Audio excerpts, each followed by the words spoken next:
I always forget to hit record when I know I'm going to be posting these. So the point. Hello and welcome to another episode of No Man's Land. I will bring my guests. I'll bring my co-host in here in just a hot second. Just giving a small disclaimer. The title for today is going to be is a little controversial. We're going to be covering the history of conflicts that have happened from the Palestinian side on the Israel-Palestine conflict over the many years. We're gonna go way back to before Israel became a nation in the area. Slightly before. We're doing quite a bit of some issues. I'll bring in my co-host, and he'll be able to explain it probably a little bit better than I possibly can right now. Let me see if I can get him in real quick.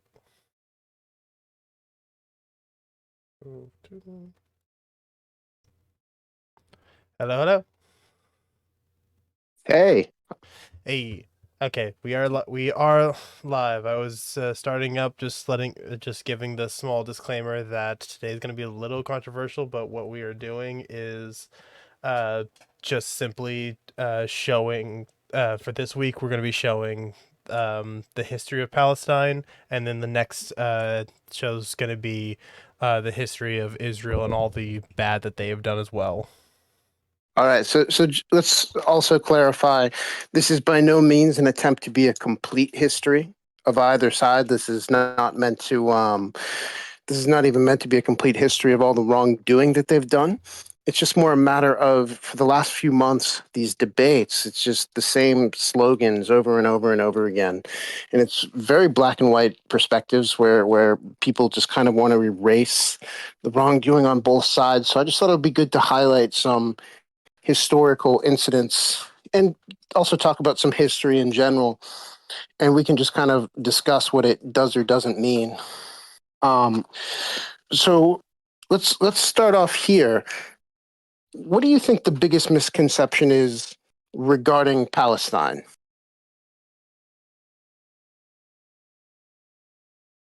Someone who's on leftist Twitter, that's actually hard for me to answer fully. All right. All right, well let's start this because for me, now I also want to specify we're just like we're going to put Palestine on trial in this one, and then we're going to put Israel on trial on the next one. Yeah. So I'm probably going to come off as like a hardcore Zionist in this, but I am deliberately throwing all my Palestinian criticisms against the wall, and next time I'm throwing all my Zionist criticisms against the wall. So Yep. let's just get that out of the way in case anyone wants to freak the fuck out about that. Yes. So for me, the first, Yeah. yeah, go So ahead. yeah. So yes, to anyone who is watching or will watch this, know that we're not Zionists. We're simply wanting to give at least as much context as we can to the history slash uh issues that are plaguing us right now with how often people just don't talk about issues, which is the point of this show. We want to talk about the issues. All right. So the first thing that I think a lot of people don't seem to realize is that the Palestinian people have never really had a place to call their own, or people do realize this, but there's all this talk. I think a lot of people genuinely believe it was once a free country. Now, that doesn't mean that it doesn't have a right to exist, but I think a lot of people genuinely don't realize that it was taken over by the Ottomans for about 300 years. And before that, it was owned by a clan of Egyptians, basically, and then the British, and then eventually Israel took it over. But Mhm. this kind of, especially when I was young, when I was like 18, and just kind of knew the buzzwords and the catchphrases. I thought there was a country called Palestine that existed, and the British took it away and just gave it to the Jews after the Holocaust. Like that's what I thought from listening to the buzzwords, and that's so far removed from the truth. They were originally colonized by Turks, by brown people, which is why sometimes the white colonial narrative pisses me off. That's not to say there's zero validity to it, but Yeah. for about 300 years they were tortured by brown people, and they kind of, were the first using that to. using that terminology definitely gets people angry at you. That's for sure. Oh yeah. Which one? Brown people or colonialism? Yes.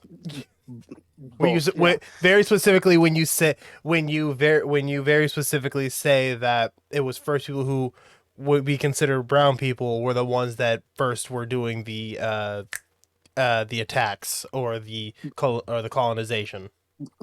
Which is the truth. And I don't give a shit Yeah. what color the skin is, but if the narrative is going to be white people this, white people that, Oh Egypt, yeah, that Egypt happened a put lot. their boot on their neck first, and then Yeah.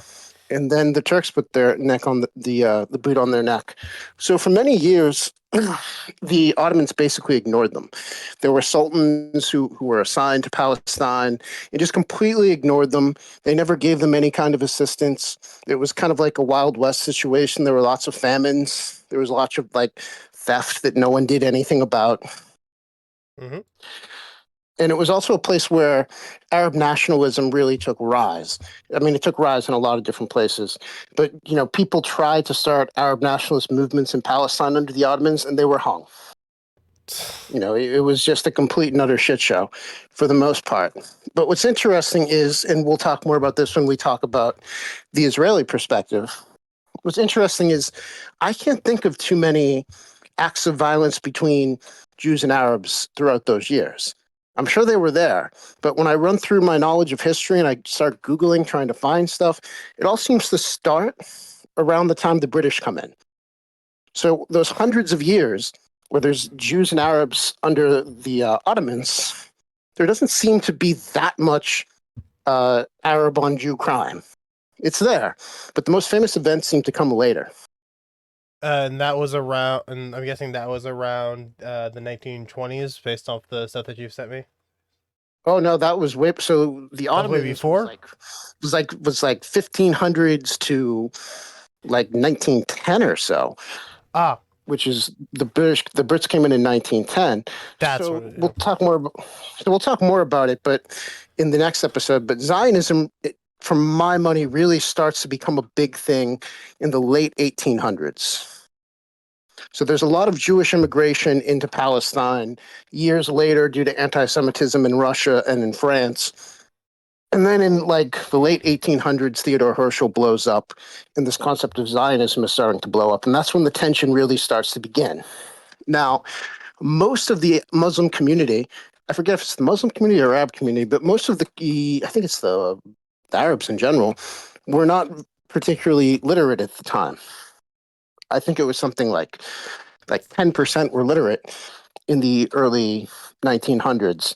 So the That's strange. anti-Zionist movement begins in academia in Palestine and in Egypt and in that general area around the early 1900s.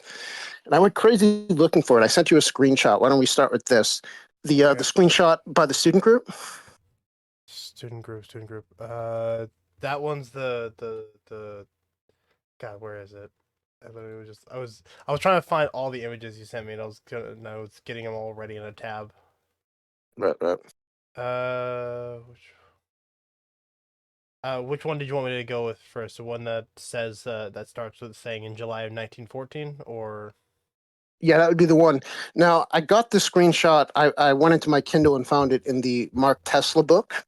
I forget exactly what it's called, but if anyone out there is looking for an unbiased history, the book by Mark Tesla, not spelled like Elon's company, is in my opinion the most unbiased uh, history book on the subject. I think it's written in the early '90s, oh, so it'll take you up until that point. But it's about as thorough as possible, and I would say the closest thing to a totally unbiased source that I've ever seen on it. So, anyways, I pulled up my Kindle and found this because I couldn't find it on Google. So this is the earliest thing that I remember reading about any kind of anti-Zionist movement, and it started with students in what year was it? it says July of 1914. All right, go ahead and read this so people can see. Okay. As far as I know, this is the first public anti-Zionist display. Okay, Jerusalem in July of 1914 called a general summons to Palestinians. It was signed anonymously and combined anti-Zionist sentiment with expression of Arab and Islamic nationalism. It read in part, countrymen, we summon you in the name of our country, which is in mourning, in the name of the homeland, which is lamenting, in the name of Arabia, in the name of Syria, in the name of our country, Palestine, whose lot is evil, in the name of everything which is dear to you.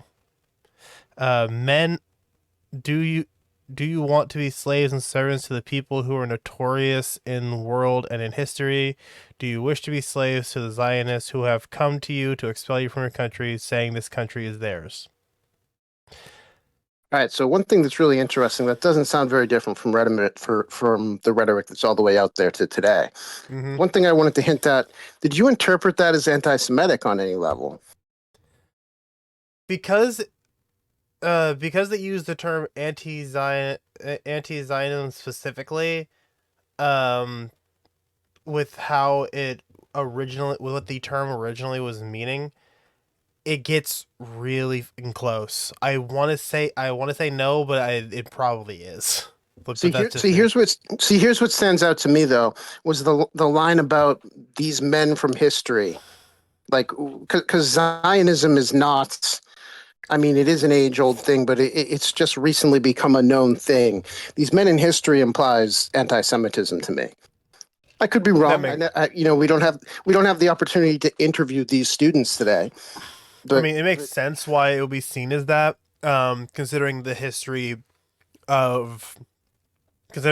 of Jewish people, um, unfortunately, always seeming to get the boot to their neck, technically, with how they're viewed because of things like usury and things that they're getting shoved into doing, which started changing uh, to be in their favor, stuff like that.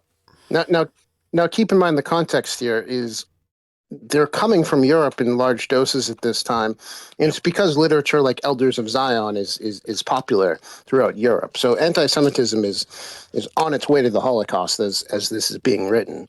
Yep. All right, so now we're going to talk a little more about these guys in depth later, Yep. but the wealthiest family, or as far as I know, the wealthiest family in Palestine at this time was the Al Husseini family. I'm probably saying that wrong. And when you read the history, up until I don't know, maybe the 40s or so, even beyond, it seems like most prominent Muslim or Arab leaders in the Palestinian region come from this family. We're talking Do you know about who they Hajj are? Amin Al Husseini. He's one of them, yes. Yeah. Now, what's really crazy about this is where the religion really comes into play. These are wealthy Sunni Muslims who are believed to be related to Muhammad's son in law. Now, if you know much about the Muslim religion, which I don't, but I do know that Muhammad's son in law to Sunnis is seen to be like the proper reader of the Quran. So that's one of the differences between Sunnis and Shiites and Wahhabis. The Sunnis believe that Muhammad's son in law is not quite a prophet, but like the proper interpreter of the Quran. So these guys are essentially related to a prophet, since that region was Ah, largely Sunni and I assume still is. I So as believe a result, so. they I keep hearing. I always hear about it. That area. They're always talking about the Sunni Muslims specifically. Because I think they're still like largely that. I know that I mean Wahhabis are generally considered the most radical, but I don't think they are um, in the Palestinian region. Hmm. Yeah, But I'm just thinking that I've heard Sunni Muslim being talked about a lot with the issues right now. right, right, exactly. So to paint a picture of how powerful these guys were to the masses, they were literally the descendants of someone who's Who's close to a supposed to be godlike the god? status. Yeah. Right, exactly. And the um, the most famous, of course, was a guy. Say his name again. I can never say it. I was looking. Hajj Amin Al Husani Okay, yes. So he at some point was given the title of Grand Mufti, which I'm probably saying wrong, which was kind Mufti. of like the leader, Mufti. He was probably like the leader of the Palestinian people at the time, more or less. Yeah, So, I so remember. I remember you. all the I remember us having a chat at one point over Yes, on Twitter, and you had mentioned about like how they kind of spoke to directly to Hitler, which I'm have the both the screenshot and the link to the Holocaust Memorial Museum right. stuff up. We're gonna get to that in a minute, but Yeah. I would say these are in the Palestinian history. I would say these guys are the boss bad guys more or less, because as you're about to see, a lot of the early violence in Palestine was brought on by these guys, specifically the Grand Mufti. Now, one thing that drives me crazy in modern discussions, and there's a moment in the Destiny Finkelstein debate at some point where Finkelstein is essentially trying to say the Grand Mufti doesn't count for anything in this discussion, and Destiny is essentially trying to say that the Stern Group doesn't count for anything, and they're both being fucking morons. And Yeah. I see I see this discussion all the time. I've on Twitter Yeah. where or just in life in general, just in any like well-educated group of people, you go down this rabbit hole. It's really incredible how the pro-Palestinian side try to say, yeah, the spiritual leader who was, a god in that region, or the descendant of a god in that region, Uh, who was their spiritual leader. Yeah, what he said and did didn't count. no, It's just that fucking yeah, mind blowing. it's I God. There's so many reasons why I hate religion, and shit like that, like a And spiritual another leader one, stuff. and Fuck. at some point, the British actually gave him a title. So what's hysterical is people will say like, "Oh, he's not a reflection of the Muslim people." The British gave him his title eventually. It's like, yeah, but he was in that region for decades beforehand and already had power and leadership and already inspired a whole bunch of riots. It's just the way people on the Palestinian side try to dismiss him sometimes drives me crazy. Oh no, it's that's a thing I always have an issue with uh with anyone who I would consider as part of my quote unquote team. I don't really like the team Mhm. shit, but whatever. Uh Sure, it's that for lack of a weird better word. yeah, it's that weird random like it's not even random. It's chosen to be bias that we do where instead of acknowledging bad past shit and then moving forward with it, we're just like, oh no, that never happened. I mean, both sides do it, obviously, but it's really harmful when it's done from the left because we usually try to stick with as many facts as we can, but if we choose to ignore the past, that just can get used against us Right. way too Or easily. or or what's really common now, which I don't think was as common several years ago, is there'll be some kind of excuse for why it didn't count, or why how that's really a right wing issue. Democrats did it, but that doesn't count because they were more conservative then. So yeah, so conservatives did it. It's like no, not quite how that works. Yeah, yeah. Because Um, I've and heard another, like go ahead.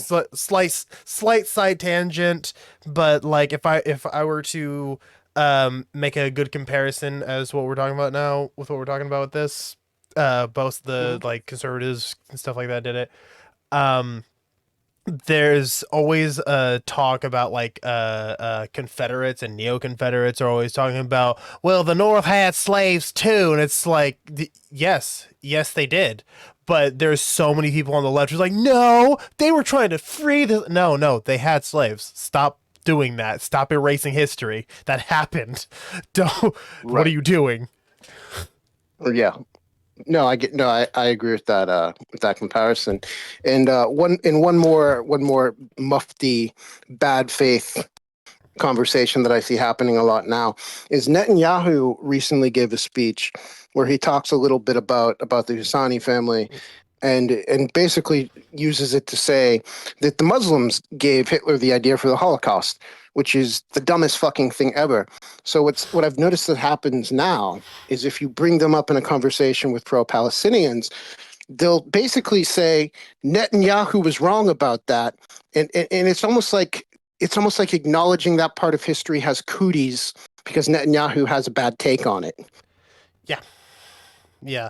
It's you It's like Netanyahu's shitty take doesn't erase it from history or make it an irrelevant point. like Now that's actually a bit I'm not sure of because I have no clue. like just saying that outright is dumb for sure. But there's no way to be 100% sure if that's true or not. I choose to believe it is not true. Hitler was just crazy. But I don't believe Hitler communicated with the Husani family until the Israeli conflict really got underway. yeah, I don't think they met until like early 40s or so. yeah. So so I don't know if people are aware of this, but Hitler was anti-Semitic before 1940 something.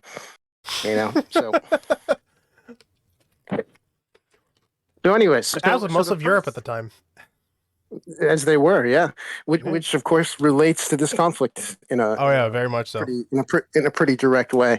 All right, so let's talk about the first two acts of Arab violence that I can think of, and we got a video for one of them. So The first Arab riots, 1920. that's right. Now this happened. What is it with music festivals? This happened at a music festival where the Grand I Mufti don't want to alleged. laugh at that. Why did I laugh? That's so bad. What? What's that? Why did I laugh at that? That is so bad. I Like mean, it is, but it's it's so bizarre, isn't it? right. It's like it's come full circle. How many murders are there at music festivals in the history of the world, and two of them relate to this conflict? I fuck if I know. I but I think music festivals are just like this is a bad term or phrase. I think music festivals are just like a good target for terrorism. I'm putting Oh, quotation for on sure. good because it's people gather up in bundles. So one Right. bomb kills so many because they're all bundled. So this was at an Arab music festival where the Grand Mufti spoke and allegedly said all sorts of anti-Semitic shit, and it riled up the crowd, and it led to a riot outside of it, maybe even inside of it, with Arabs and Jews going at each other. In the end, I actually think that more Arabs died. But the number of Jews who were injured is absurd. I forget exactly what it is. It might be like 5 dead Jews, 4 dead Arabs, and like 200 injured Jews, and all sorts of property destruction of in Jewish neighborhoods. So let's watch this video. There's surprisingly very little video relating to this conflict that isn't fairly new. Um, most of it's just like AP footage and like a 2 second clip of a leader speaking. Yep. But Okay. this is one of the more interesting videos we could find. So this is from the music festival riots that started after the anti-Semitic rhetoric. Yeah. So 1920s first Arab riots. It's about a minute 44, a minute 54. I'm probably gonna pause every once in pause halfway through, just both for YouTube and for any commentary that we may want to put into it. All right, go for it. Faisal returned to Damascus empty-handed.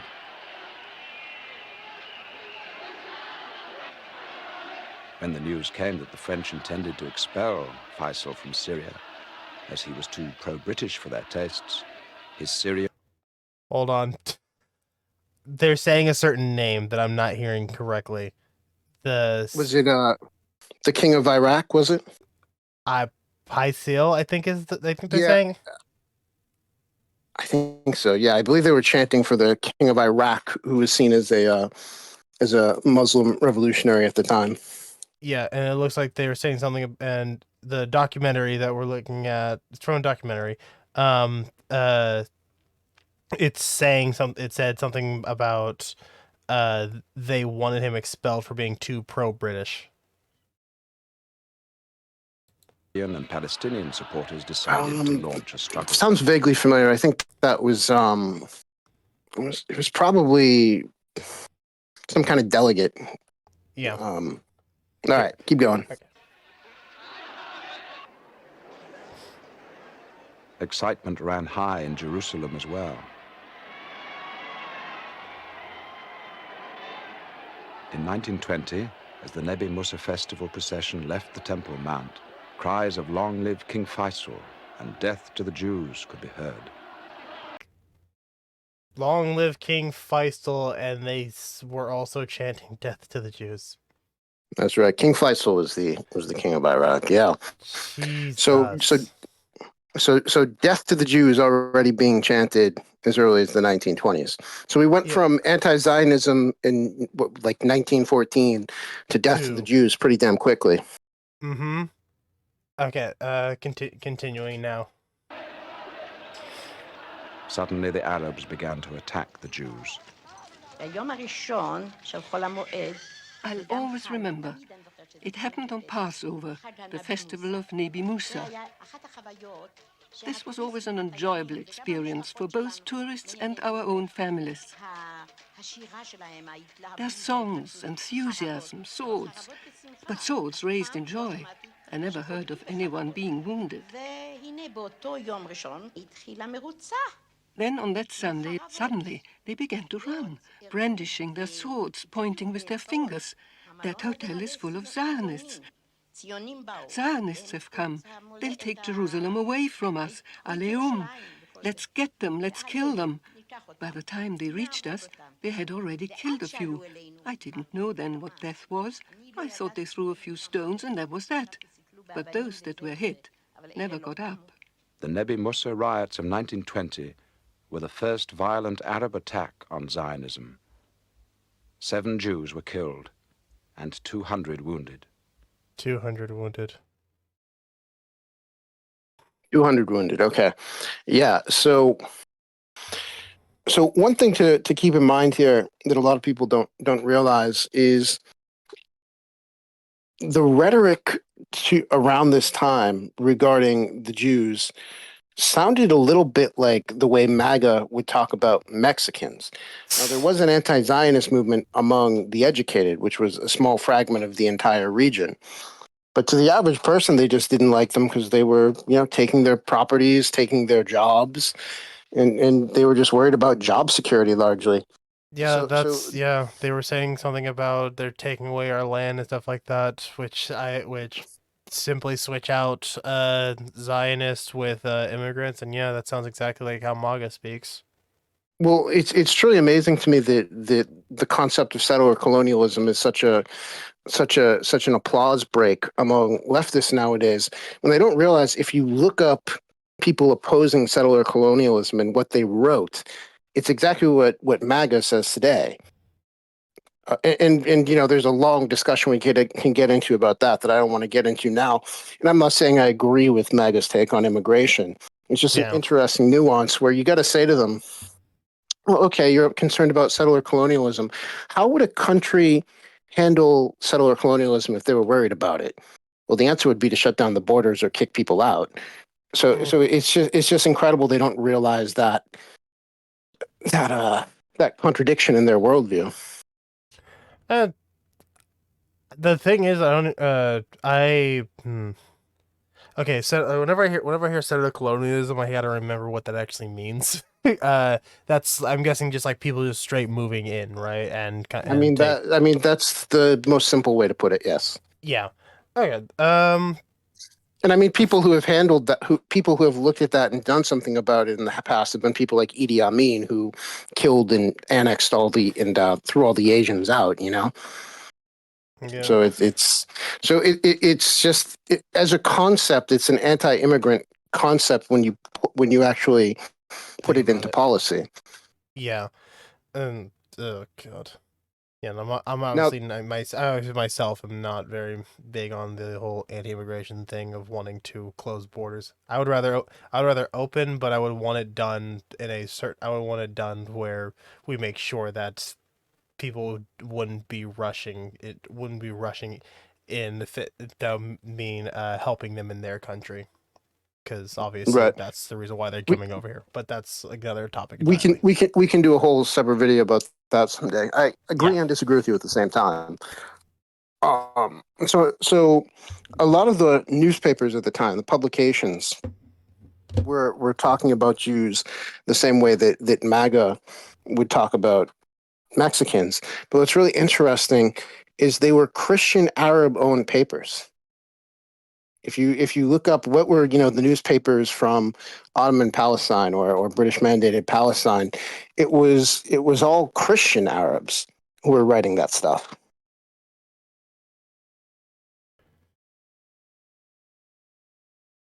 So I mean, seems like the Christians are always the ones writing that stuff, I guess. I'm trying to figure out All how right, so let's move. how that would work. Oh, all right. So let's move on to the next massacre, the Hebron massacre. Now, this is one of the more fit. Yep. Trying to find that one within my little tabs here. We got a bunch of stuff. We got pictures for it. I've sent you a video, but that's too long. We can't watch that. Okay. But Okay. Then we, we, I we do got have the pictures. Okay. Let me get it all on right. the So screen. we got the pictures, and then I've also got some screenshots from the Tesla book on that one too. Yeah. So so the so this one largely started after some religious space. I forget what it was. The Grand Mufti basically said that he was going to tear down the Wailing Wall and build a highway there. So Jews showed up to protest the Muslim prayer, and next thing you know, there were riots, Yep. and there's something like 67 deaths, something absurd like that. But again, so we've had in the history we've had two significant riots so far. The same person has egged on both of them. So let's take a look at some of these pictures. Yep. I got a couple of them up right now. I have them already in my tab ready to go. This first one here, I'm not sure 100% I'm looking at. Definitely, I see one man here raising what looks like a saber to the sky, arms raised Yep, I out. mean he's just reveling in the rioting, in the destruction of property. The very next photo is the one where it shows the aftermath, stuff like that. A destroyed synagogue from the Hebron massacre. Yeah. Then I mean, steps that I'm the, guessing that's the blood. steps with blood. Yep. Mm-hmm. Then they got the newspaper. Massacre of women and children at Hebron told by refugees. That was a Yep. news So article from the Baltimore News. yep. So it's really incredible how this shit always looks the same. Riots always look the same. Massacres always look the same. History just repeats itself over and over Constantly. and over again.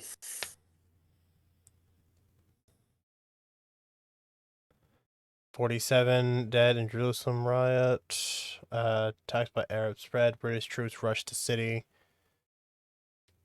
Yeah. So it all sounds the same. It all looks the same, just to different degrees and uh different levels. Yep. Just switch out the names, and all you gotta do is switch out the names and numbers, and it all looks exactly the same. Yep. That's right. Now, when you talk to people who are more on the Israeli side, this to them is the tipping point. This is like the point of no return. Like This is the if you were to have a convo with Ben Shapiro on the history of this conflict, I'm willing to bet he would say Hebron massacre is the point of no return. This yeah. is the moment for them. I think one of the most complicated things about this conflict is the side. If you look at it from a full historical view, the side that you lean on tends to depend on where you start the clock, where you decide the conflict has officially I'm begun in this moment. That will determine who you support. I that's And if you set it back or set it forward just a tiny bit, you'll likely feel like you're on the other side. I remember that's another thing I remember you saying in one of the threads we were in on Twitter. Like, where do we start the clock? Yeah, that's And another. that's and there's you could some people might say you start the clock in the days of the Bible. Some people might say you start the clock with Theodore Herschel and his writing on Zionism. Some people might say you started at Hebron. Some people might say you started with Balfour. Some people might say you started, you know, when England leaves and the war begins. The thing, You know, that's where I think that's where my mindset ends up being really weird. I know when I first spoke to you, I said I would put it at a very specific spot, but then when you told me that like where did the clock start, and again, this is why I do appreciate you a lot. Like, Hmm. thank you. Thank Uh, you, my friends. but it did actually make me think, what, where is the starting point, and do we even need to care about a starting point? The way I ended up thinking about it after you told me that is, it doesn't matter where the fucking starting point is. It just needs to stop somehow. And Oh, that's 100%. I think everyone would agree with that ultimately. But the thing is, everyone will agree with that sentiment, and then 5 minutes later, they're trying to figure out where the clock started again. so that they can You know, justify, it's like, oh well, we gotta stop it somehow, so I'm gonna massacre these people. It's like, wait, no, hold on. That's not what we I think meant. I think your average person kind of goes back and forth between, or at least like speaking for myself, I think your average person kind of goes back and forth between thinking the most important thing is where does the clock start versus who has most recently lost the moral high ground. And I and think the me and you first are one, both. I think me and you are both yeah, on the moral high ground yeah, issue. it is. Yes, Israel has most recently lost the moral high ground at this point. Yep. But I mean, that could change. I would not be shocked if in 1 year, my opinion on that changes based on what moves forward, or it could be the same. But what's interesting is I don't think anyone will ever agree on where the clock should begin. But it's Yep. hard to deny that that is a valid factor in looking at the conflict, especially when it so quickly derails into, yeah, well, this side did this. Yeah, well, this side did that. Oh yeah, like when I the first video that we just looked at, I was thinking, oh, let me see if there's any information in the description. No, but then I go down and there's two comments there's two comments on here, and one of them says the Palestinians have made their own reality a 100% self-fulfilling prophecy. So yeah, Well, that's see, that's the someone thing. pick. Yeah, that's someone picking That's the someone side. that's someone who started. Well, no, number one, that's someone who started the clock right there. Yep. And okay, if you 1,000% say that's where the conflict begins, then I guess that you can make that argument. But it's incredibly easy to argue that it started with Herschel, or it started with American writers starting to talk about how there can't be a one state solution, which starts in the 18th century. Yeah. You could argue, you could just, no matter where you place it, you can go back 5 years and make an argument for the other side until you It's go all the way back to, I don't even know what the earliest documentation is off the top of my head, but who gives a fuck? It's neither of them. I'm very confident that the earliest documentation is neither the Jews or the Arabs. yeah. It's some secret third thing that we have no record of right now, possibly. No, I can't think of what it is. There is a record of something. I Yeah. can't recall what the fuck it is. I'm half Um, joking when I said that, but yeah, but I get the basic premise of what you're saying. yeah. All right. So the next thing we have, of course, is the video of the Grand Mufti visiting the Pharaoh. So this is a fun one for me personally. Nothing is more satisfying than shutting up a smug person. I just love it whenever you tell people, hey, the leader of Palestine met with Hitler during the Holocaust, and they tell you no. Then you pull this up and they shut the fuck up. It's very I re- satisfying. I remember I remember you telling me that, and my immediate, like, I didn't respond specifically, Right. but I remember you telling me this. I was like, no fucking way, but I didn't like type it out. I just thought it and went, there's no fucking way, Right. and I actually Googled it. If you're ever in a conversation and someone says something you don't believe, Google it. Oh, Look absolutely. me in the Well, eyes, it's people who are watching this. You need to Google. You need to actually look shit up when you're in a conversation with people, so you don't look fucking stupid. Okay, sorry, I had to get that out. well, I mean, well, no, like 80% of the time that I say no fucking way, I Google it, and it's at least more true than I thought. Yeah. So, anyways, so let's watch this little piece of German propaganda. Um, Yep. This is actually from the United States Holocaust Memorial Museum. So I'm gonna say it's somewhat accurate. It holds up to a lot of information. Let's Let's hear what this has to say. All right, I'll be right back. Der Führer empfing den Großmufti von Jerusalem, einen der einflussreichsten Männer des arabischen Nationalismus. Der Großmufti ist das religiöse Oberhaupt der Araber in Palästina und gleichzeitig deren oberster Richter und Finanzverwalter. Wegen seiner nationalen Haltung verfolgten ihn die Engländer erbittert und setzten auf seinen Kopf einen Preis von 25.000 Pfund aus. Auf abenteuerlichen Wegen gelangt er über Italien nach Deutschland.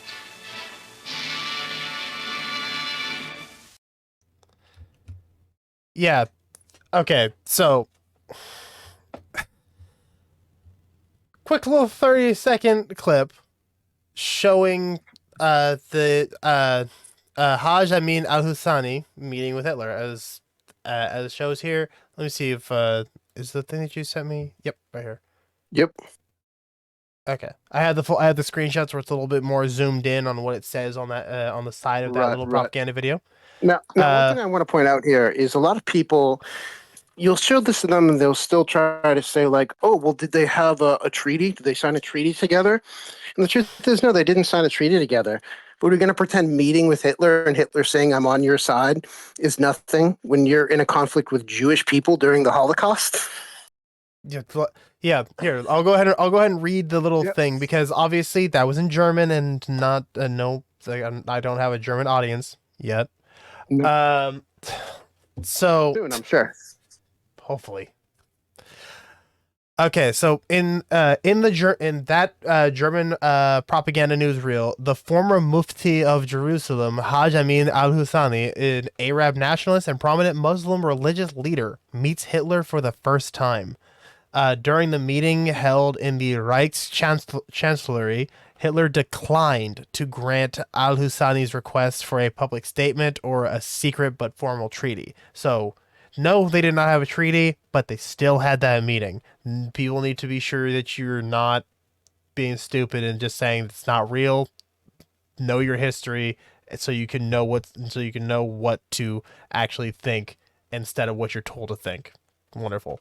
And not only that, what the contents of the meeting is Hitler said that he was basically for the Palestinian state, for an Arab Palestinian state. Here, I'll go ahead and read the three things here. One of them it looks like you highlighted for me, but we'll read all three. I think I highlighted that for someone else and went back and found my screen cap and it was there. But Same anyways, difference. Okay, so number one, Germany pledged they would not occupy Arab land. 2, recognized Arabs striving for independence. And 3, support the removal of the proposed Jewish homeland in Palestine. The Führer confirmed that the struggle against a Jewish homeland in Palestine would be part of the struggle against the Jews. Hitler stated that he would continue the struggle until the complete destruction of Jewish communist European empire. Ugh. I hate reading his words. And when the German army was in proximity to the Arab world, Germany would issue an assurance to the Arab world that the hour of liberation was at hand. I mean, that's pretty straightforward stuff. Now, this was known, this was published. We can look this up if we really want to make sure we get it right. If I remember correctly, this meeting was like a minute before the American papers confirmed that the concentration camps were real. It's easy to forget that there's a brief moment where World War II was going on, and We the didn't know they were a concentration thing. camps were. I mean, like they're written about, but they're not 1,000% confirmed. Yeah. If I remember correctly, this meeting takes place exactly around that time, literally like a week before or after.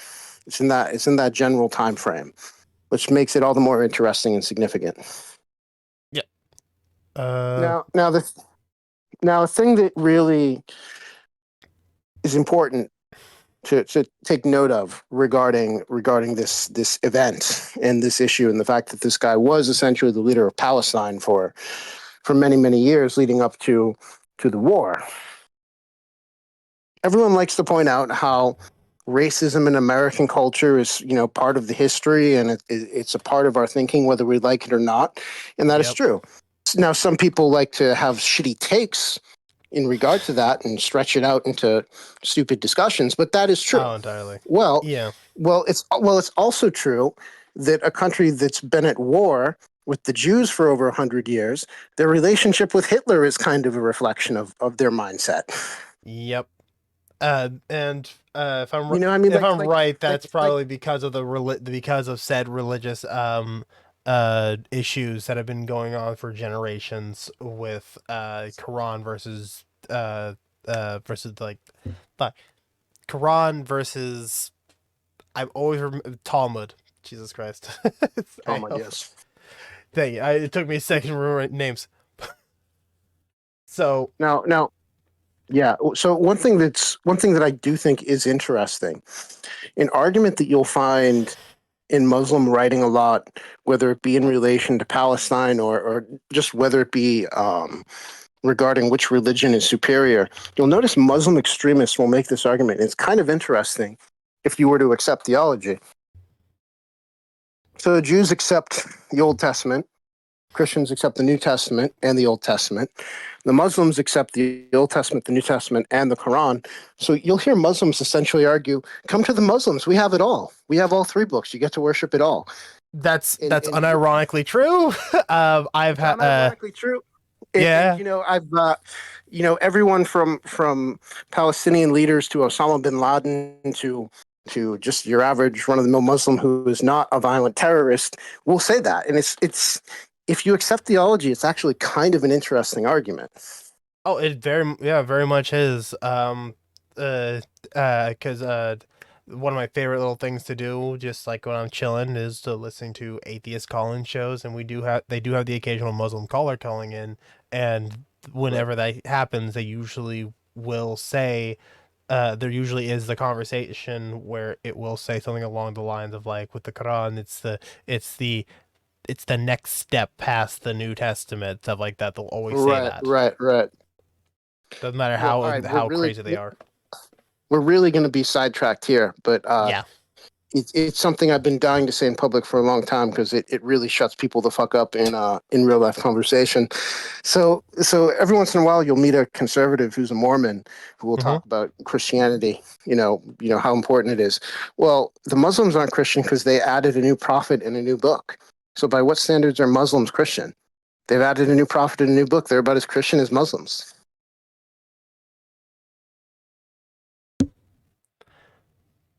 That's a thought. Wait. Anyways, Okay.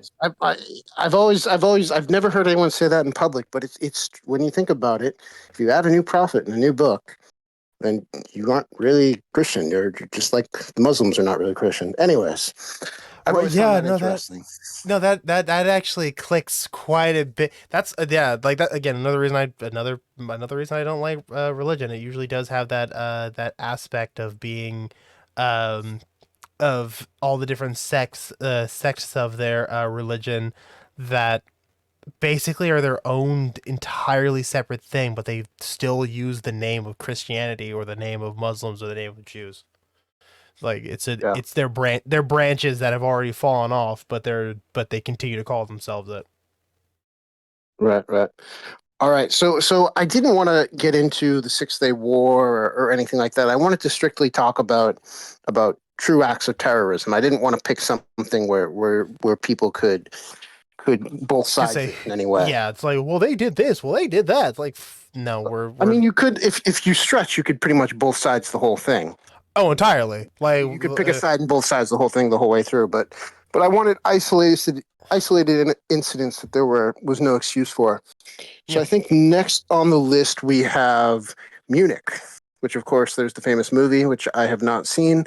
I was shocked. I thought for sure we could get some really great videos on Munich since it's somewhat recent history. But surprisingly, there's not a lot. There's just a CNN kind of anniversary cup footage of it.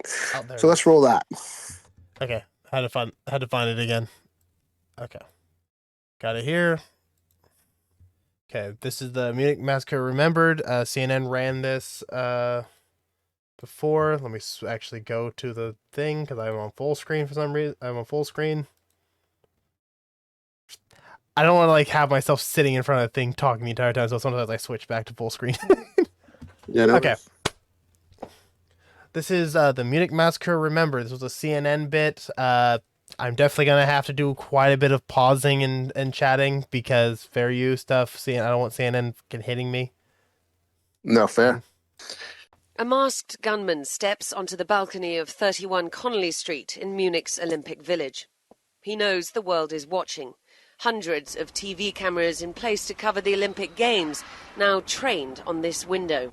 Inside, 2 Israeli athletes are dead. Another 9 Israelis held hostage by a group of Palestinian gunmen calling themselves Black September.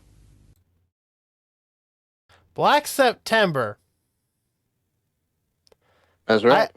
I mean, disgusting terroristic act. Shouldn't have done it. Come on, pick a better name. What the fuck? Continuing. God, that's so bad.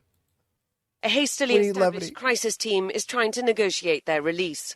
The terrorists want hundreds of Palestinian prisoners released from Israeli jails. Nothing else will do. So they. Oh my God. That's another. That's okay. No, so what you just said earlier, you could both sides anything Yeah, at with this the one. prisoners. Yeah. Yeah. It's just like they're only doing it because they they took prisoners. It's like that doesn't. What? Oh God, this is so. The chief told me more times, even when I asked again, don't try. I'm a soldier. I got an order. I have to fulfill that order.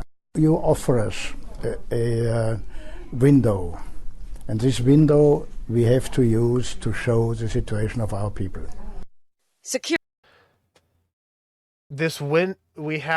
I have my orders, and we have this window, and this window we have to use to show the situation of our people. Oh, I mean, it sounds just like people trying to justify October 7th today. True. It's like this history just repeats over and over and over and over again. Yeah, like when saw- October 7th happened, I'm still seeing some people saying that October 7th was fully 100% justified and nothing bad happened, stuff like that. And it's like, no, stop. Yeah. Oh my God. I saw one of my favorite internet comment sections ever. Someone in the comment section for this video said something like, Germany has such a great track record with the Olympics. I can't wait to see what happens the next time they host it. Wait, this was in Germany? Yeah, this is in Germany, of course. I'm crazy. Oh, Munich. I'm dumb. I forgot Munich. Oh my God. Oh. Oh no. Part of me hates the fact that I'm laughing, but at the same time I realize we need a little bit of levity in order to keep from crying. This shit's dark. Dark humor is important. Dark humor Yes. is very important. Holy shit. Oh my God. Okay, continuing the video. Fuck. Okay, continuing now. Here we go. Security at the Games was minimal. And for reasons still unclear, officials also appeared to have ignored one of 26 possible terror scenarios, which specifically warned of a possible hostage-taking by Palestinian militants. The lax security approach was deliberate. Authorities wanted to show a very different Olympics and a very different Germany from that of 1936, when Hitler had hosted the Games in Berlin. But this fear of appearing in any way militaristic had given rise to a police force that was completely ill-equipped and untrained to deal with terrorism. So, God, a perfect powder keg. We don't want to look as bad as we did with Hitler, so we're going to let this shit happen. We're going to let a lot of shit slide, so we're super lax, which then lets this happen. Essentially. Bruh. Now, one fun fact about this. One of the men who was assassinated by the IDF for his involvement for this was Let me look up his name in a second, was Edward Said's cousin. Remember in our last episode, we talked about Said was kind Yeah. of the American intellectual on this side. His cousin was executed for his involvement in this by the IDF. And one thing I found really interesting, a lot of the time when you look up these guys who are found responsible for these attacks, they're poets. Like you look up their biography, they're described as poets, which really is kind of interesting. Remember a while back there was a guy who What? was popular on Twitter. His name was like Rafet or something like that, who was allegedly targeted by the IDF, and I believe he was. I wouldn't. There's it's well within their behavior, but Yeah. he was described as a poet. There seems to That be it seems to be some weird Palestinian tradition where activists slash journalists slash propagandists or whatever are given the label of poets when they get killed. Can you believe they killed a poet? mm, Now, again, I it don't know that definitely much about that. I don't know that much about that Rafek guy. From what little I know, he was just a yeah. guy who posted some anti-Semitic shit, and that's his worst crime. But I can't help but notice this pattern where a lot of these guys are you read their It biography, and they were just sweet little innocent poets. it definitely it definitely helps with like rhetorical flair whenever reporting on stuff like this to have the members who commit possible atrocities or are known to have atrocities to in order to try and spin it as best they possibly can to your favor, or to their favor, I should say, uh, Yeah. is give them that kind of label. I can definitely see that happening. Like small. If I were to do a good comparison, if I were to do a comparison on this, God, I would look at the the very racist way that news sources do mass killers or hostage or just killers in general type of thing, criminals in the news. Whenever they show a black dude, they have very specific like mugshot, like make him look as bad and evil as possible pictures when he stole a candy bar, uh being hyperbolic on this, Sure. but then a white dude will kill like 10 people and they'll show him just like with his loving family, just like man of family of four, like has murdered so and so people at X place, and it shows him happy hugging his children. It's like So, so that's how I feel this we're is. gonna go we're gonna go off topic a tiny bit here, but no, you I feel like that was 1000% the case a couple years ago. What's interesting now is liberals are trying to reverse that by like when a black guy commits murder by like, you know, a car drove through a parade instead of saying a man drives through a parade killing people and his identity is whatever that guy's name was. They're like trying to reverse it by doing the same, which looks just as silly. I when you say that, I am I think I'm immediately remembering it. It's like Daryl Briggs or Daryl something. Yeah. Yeah, I remember there was like 4 or 5 headlines, like a car goes through parade, and they like didn't show a mugshot. They might not have even said his name, or made it sound yeah, like an accident or something. So it's like so yeah. And that's we're going off topic a little bit, but yeah. that's such a hilarious thing that people do is they overcorrect and they overcorrect and they look ridiculous. And then Right? it looks like you support racism when you call out how ridiculous the overcorrection looks. Yeah. But No, no, that's the but of yeah. course, I would be perfectly fine if they had just said man drive through thing, like keep the race out of it when it comes to who committed the crime, and then right, anyone who points it out first, yeah, you're kind. That's where it gets a little right. if that's where it gets a little Well, iffy. It's like if you point it out r- first, that's you, not the the justice race, system, the race of the person is not relevant to the unless crime they commit. unless we know for certain that it was a motive. Exactly. Yeah, And unless it's very yeah, specifically a hate crime, unless it's very specifically like a hate crime of some sort, the race of the person does not matter. of Race or course. identity. Right. Uh, But all right. Let's see. back to what we were talking about here. Let's continue. Let's continue the video. All right. The plan to pledge the terrorists safe exit, then kill them, went disastrously wrong. In a firefight at a nearby military airfield, the terrorists turned their guns on their hostages. Once the firing stopped, all 9 of the Israeli hostages, a German policeman, and 5 of the 8 terrorists were dead. Fencing coach Andrei Spitzer was killed that night. His wife Anki remembers visiting the flat in Connolly Street. I went up and by myself, and then I stood there in the room, and the chaos was incredible because, blood all over the place. They brought them food that they didn't eat. They didn't let them go to the bathroom. It was total chaos, and I just stood there and looked, and I said to myself, if this is where they spend the last hours of their life, I am going to talk about it. I have to tell about it. Okay, so it said they were talking about like how the hostages were dead and 5 of the 8 Palestinian terrorists were also killed. But majority, I think they said like all the hostages were taken out, I think. Mm-hmm. Yep. And and it's just such an example of a senseless act where the athletes have nothing to do with the government. Mhm. It's no different than killing a school teacher or just a just random a bystander. random person walking down the street. Yeah. And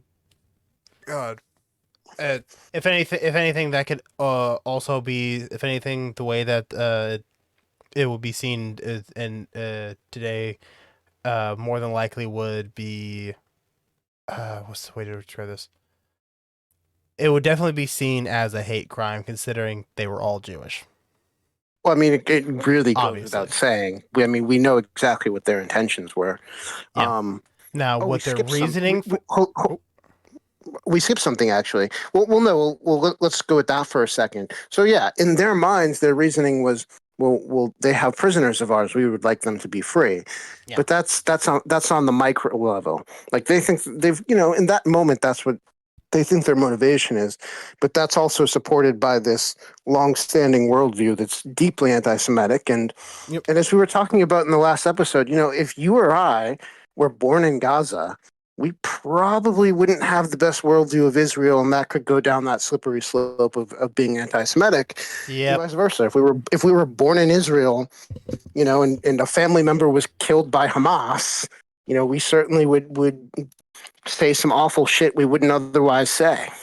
Oh yeah, no, that's actually being shown, that's being shown quite a bit. That is also just in general with the way that the world is more interconnected nowadays with the internet. The people on Twitter, people who were inherent like entirely left wing, they are very much a they very much are like pro everything that would be seen as left wing. But then once this conflict has started happening, the amount of anti-Semitic shit I've seen them say or post actually is super fucking like concerning to a massive degree. It's terrifying. I remember we talked about this in our first episode, but we're much better now, and I don't necessarily want anyone to watch the first episode, but they can feel free to watch this. I have not uploaded it. Yeah, no, I don't. No, don't. Yeah, we're way better already. Anyways, one thing that really disturbed the shit out of me was noticing that Jackson Hinkle went from basically being canceled among leftists to having like 1 million followers just by saying anti-Semitic shit. Like he went from being someone that people on the left had kind of like thrown out. I think he got kind of manosphere-ish a little bit and kind of pro-Russia. So they just totally thrown him out. And almost overnight, he's the king of writing anti-Semitic shit. And all of a sudden, he's got like 1 million followers. Yeah, he was an Assadist, pro-Russia, tanky, just person. Right. And all of a sudden, like pro-Palestinian leftists are just like retweeting him, and he's got all the fucking followers in the world. So it goes to show you, he was discarded and brought back in through his anti-Semitic rambling. There was something that I saw just last week that actually really fucked with me. Someone who I follow because I like his memes. I like the jokes he makes, and he occasionally has really good takes and stuff like that. Right. He posted a meme that was an edit of a Stone Toss comic, which those are funny because you make the already anti-Semitic comic actually more leftist by simply changing one or two things because Stone Toss is stupid. Um, Right. but it was it was one of his memes about like doing a tug of war thing, and basically the comics was doing the whole you gotta Alex Jones may suck, but you gotta hand it to. It's like no, I do not have to hand it to Alex Jones just because Right. he's saying anti-Semitic shit at Israel. He's hating Israel because they're Jewish. We're not liking them because of what they're doing to innocent women and children. There's a difference. Right, of course. And, what you can always say, I don't know why people struggle to do this. You can say, I don't like this person, but hey, I agree with this one little sentence they have here. And I disagree with the sentences that came before it and came afterwards. But yeah, I can admit that I agree with this one tiny little thing right here. Oh yeah, no, But you don't have to endorse the person. yeah, no, It's not that difficult to do. yeah. Though there was actually a debate a few years back when Trump was in office, where he unironically quoted Hitler, and the whole thing, and he said, "Well, it's a good word." He said it was a good quote. It was a good quote. It was said by that. It was a good quote, and that was a debate that started running around where it's like it was still said by Hitler, so kind of no. It's like, why are you saying a quote by Hitler? Um, but the quote was something about the strength of your country or something like that. With like the Right. strength of your country or something like that, and it's like if it was said by anyone other than Hitler, would anyone disagree with it? Like that's what That people were happens. saying. I mean that happens quite a bit. What the fuck is it? There was like a Nazi general or 5-star Nazi war hero pilot Yeah, who has a quote along the lines of war is an act where powerful men send the powerless out to die or something like that. And people quote that all the time without realizing realizing the who it source. is. Yeah, Who it the is. It happens. There's several others. There's one anti-Israeli quote that comes from like I forget his name, but one of the big white supremacy leaders of the '90s, not David Duke. I'm gonna have to Google this. There's one anti-Israel quote that I've seen about a million fucking times. That oh no, it's not Israel. You know what it is? You've probably seen this fucking quote before. There's a quote that's like something along the lines of and I think Lenin has a similar quote too, but something about look who benefits from the situation, and that's who you should not trust. Oh And yeah, yeah. If you want to there's know one, if you want to know who controls the world, look at who you're not yeah, allowed to criticize. That, right, and that out of context sounds like a great quote, but but it whoever was added it, said by a Nazi. he was like a David Duke type, yeah. Yeah, I've heard, So no, so yeah, he's talking about oh George my Soros. god, yeah, I have I've seen I had to drop an entire friend group because someone in that friend group quoted that, and I specifically knew where it was from at the time, and Right. but they quoted that on like a Facebook. I dropped the entire friend group because I then asked him because I wanted to be sure he wasn't just misinformed about this. Right. I asked like, are you being anti-Semitic with this? Like, what are you doing?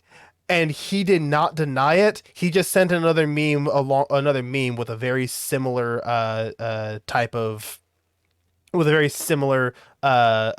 type of wording.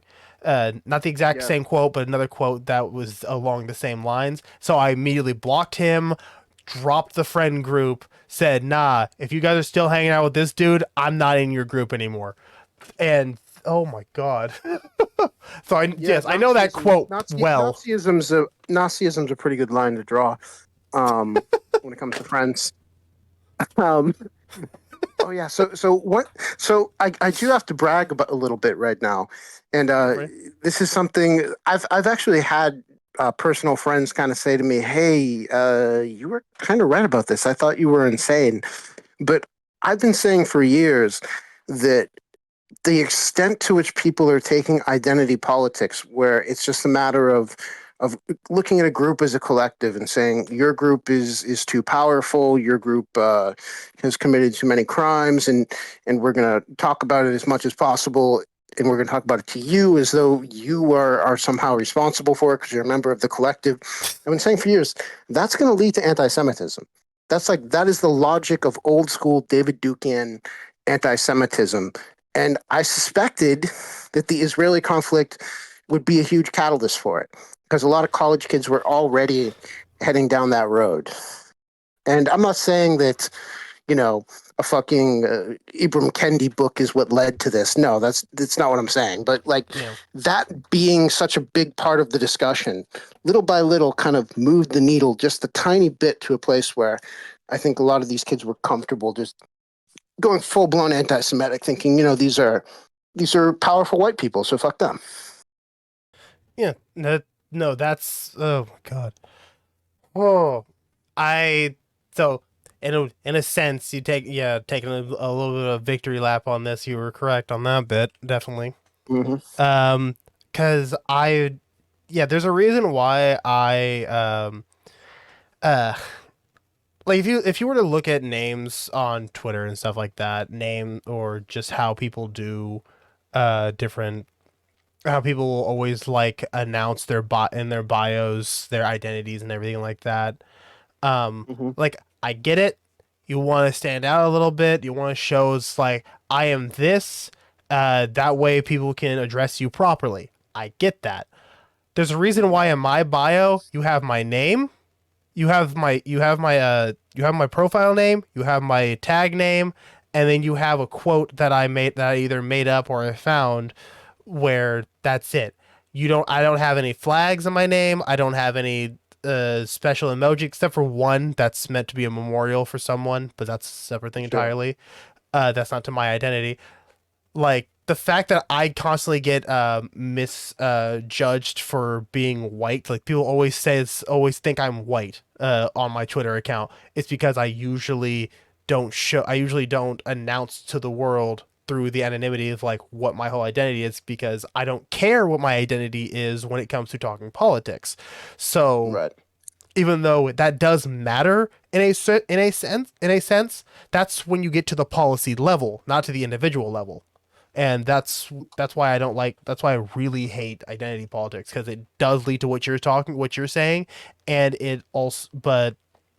uh it also can be used for very disingenuous purposes where it's like I have this amazing information. Someone would look at my profile, see either a flag or a label I put on myself and go nah, and without thinking further.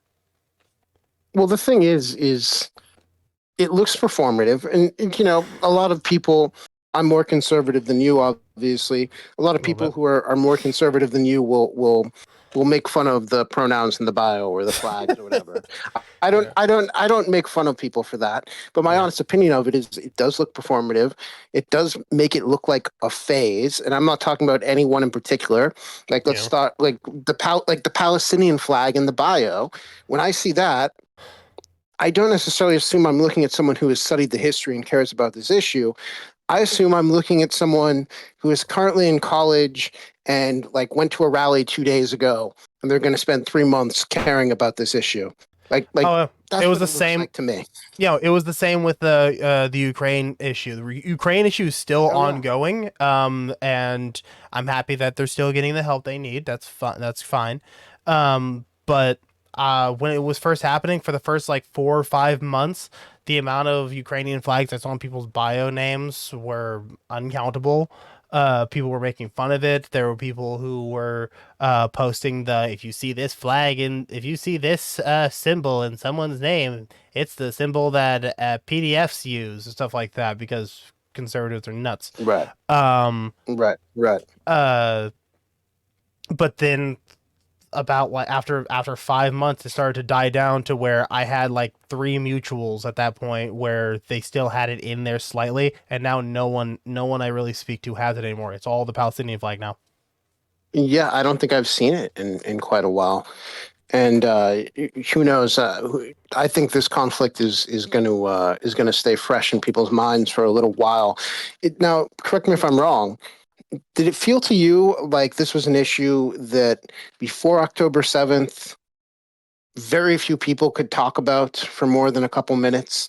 And now all of a sudden they're super passionate and super opinionated. And as we've highlighted today, this is like, this conflict is, you can argue it goes back to the 15th century. So it's not like a new topic. You just can't help but wonder, when they drop something this serious that's been going on for this long, do they recognize just how easily they move on to the next thing and don't actually care that much about all these world issues? I notice it And of course, constantly, and I notice it constantly with a lot of different big things like these.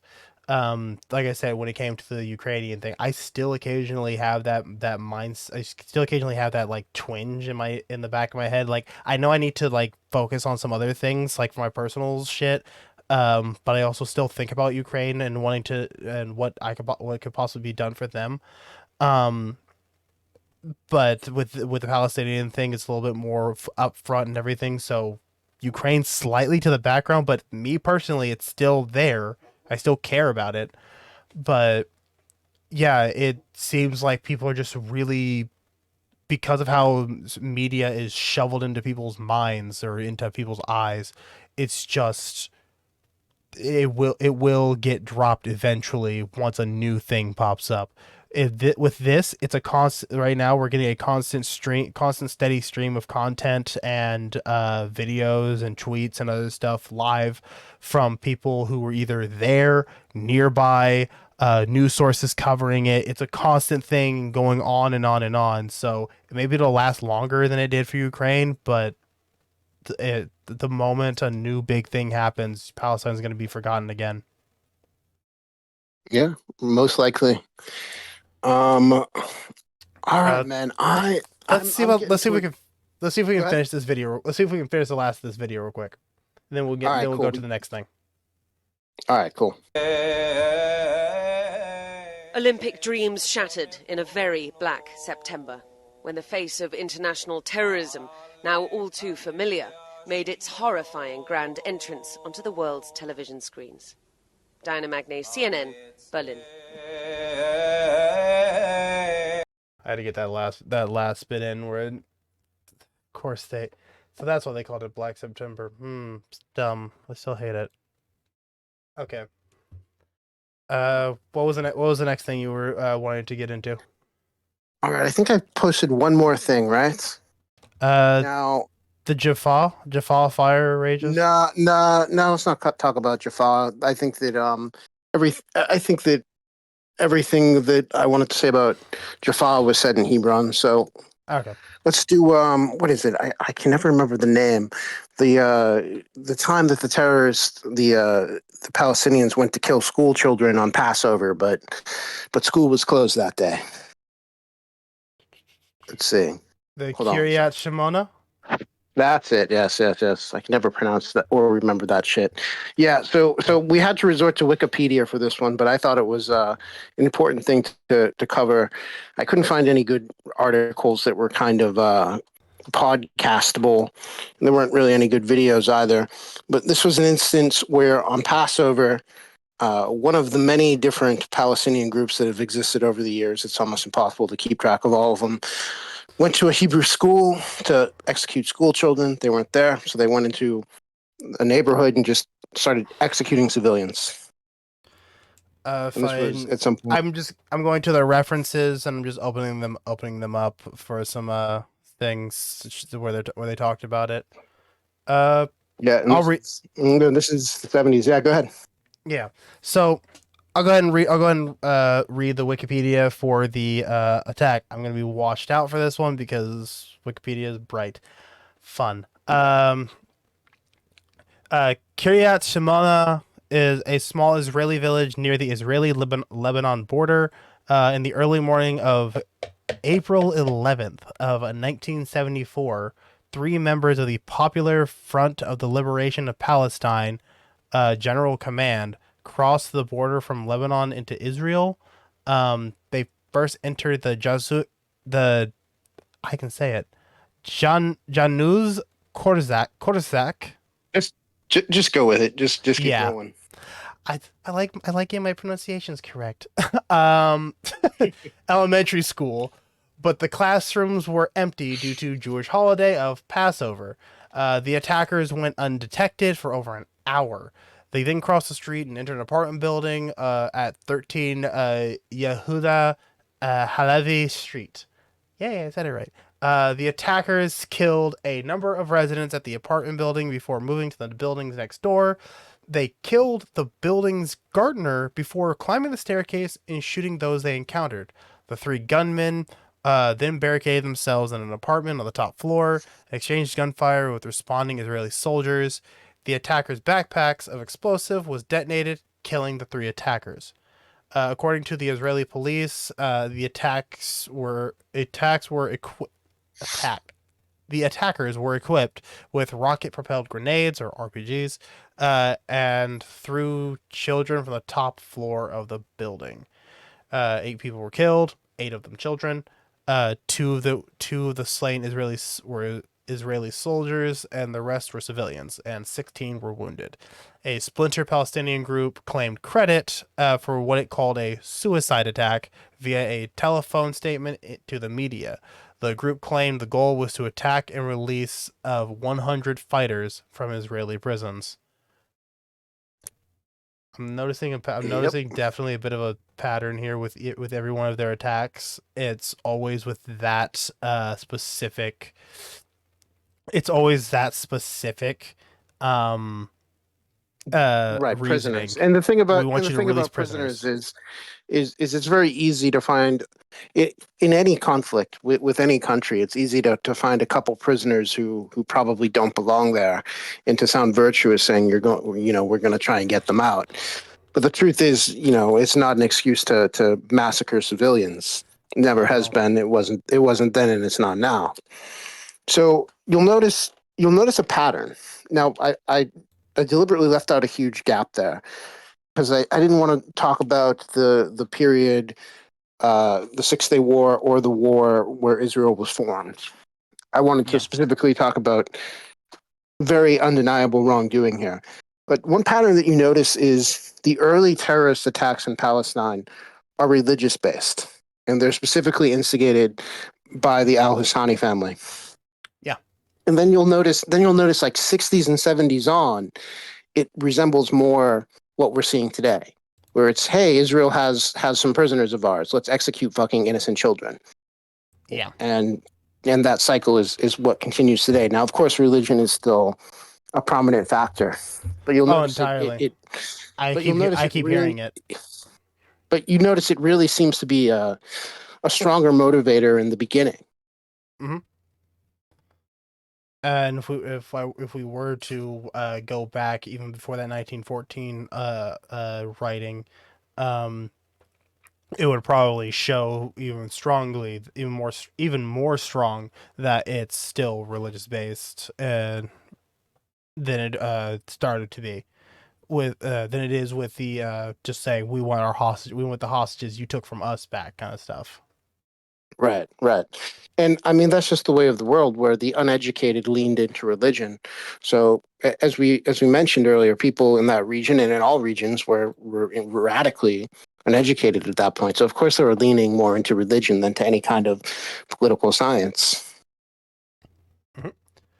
Yep. All And right, so I got to get going soonish, but I oh, wanted to bring up one more incendiary point here, yep. or what one last, I guess you could call it, anti-Palestinian argument that will light the chat on fire for sure. And and at first people are going to be mad at me, but hear me out all the way through. Okay. So one thing conservatives are right about: Ooh, that's a sentence. Palestinians Palestinians are not a race. If you take a 23andMe test, you're not going to turn out Palestinian. You're going to turn out Syrian. You're going to turn out Lebanese. You're going to turn out you're from Jordan. Yeah. But that doesn't mean they're not a collective group with a shared experience. If you're Yeah. from that general region and you're of Arabic descent, you share that kind of Palestinian identity. But Yeah. there is this reoccurring debate. You say those words, Palestinians are not a race. That's technically true, and liberals will go, or not more so leftists will go fucking batshit. Yeah, but it is true. But that also doesn't mean that you can't commit genocide against them. That doesn't mean that you can't commit hate crimes against them. That they aren't a group that have this long history that binds them together. Yeah, it's it's what it's. I think it's because of that particular thing of the saying Palestinians isn't a race, stuff like that is why they're still able to say that what's currently happening with Israel is not a genocide. That's because they can like give plausible deniability in that terminology, giving it the. Sure, but the thing is, there have been genocides against class groups. When There's it Mhm. comes The to kulaks. The nigger, kulaks are considered a genocide. They were a most group of liberals farmers in agree. Hey, actually thank you for Russia the and follow. Ukraine, and they're considered. That's considered a genocide. So you don't have to be a race to be considered a genocide. That's Oh yeah, if we were that's if that's why if we were we're to to pull up that list, yeah. yeah, that's why we're talking. That's why here in America, um, that's why here in America we say that the trans genocide is a thing because it's not a race, but it is an identity that that a very specific group is trying to erase Now that's a more complicated one a where little bit. it's way well. I mean, like to me, the best argument that if there's any kind of genocide is they're not letting people transition, which is then therefore not being them true selves, which that's typically not how we define genocide as not allowing people to be their true selves. Well, Which there we can have that. We you know what I can mean? get like super deep into that. We can get super deep into that on another episode. Um, if anything, with that, the reason why it would count is because they're not just stopping, they're also trying to force people to detransition and or offing anyone who uh is trans, Right. We usually can. not through government powers but through stochastic terrorism, but that's another, again, that's a thing we can save for another episode. All right, we'll save that for another episode. I got to get going. Next week, we're going to put Israel on trial, the same way we Yep. just put Palestine on trial. All right, it was a pleasure, my friend, as Yep. always. Have a good Pleasure night, as and well. I'll see you in 2 weeks. Yep, I'll see you in two All right, weeks all right, bye. All right. Oh, and to Hey Pretty One, thank you so much for the follow. Welcome and welcome to my beautiful little thing. This was No Man's Land. Um, so yes, what we're planning. Yeah, so as he just said there, what we're planning on doing next time, 2 weeks from now, is we're putting Israel on trial. Today we just showed some history of what the Palestinian people did for generations when it came to this conflict, all the terroristic acts that they did. Um, Next week, not next week, but the week after next week, we will be giving the same treatment we just did today to the Israeli side, showing the history of what it is that they have done, um, in order to get us a little bit more clarity as to the biggest issues that are happening in our world right now, especially with the shit that's going on in Palestine and Gaza. But yeah, thank you so much for coming for this. Like, subscribe, do all that. Need I definitely this should be a video soon. But yeah. Not gonna end stream, just ending just gonna end the recording.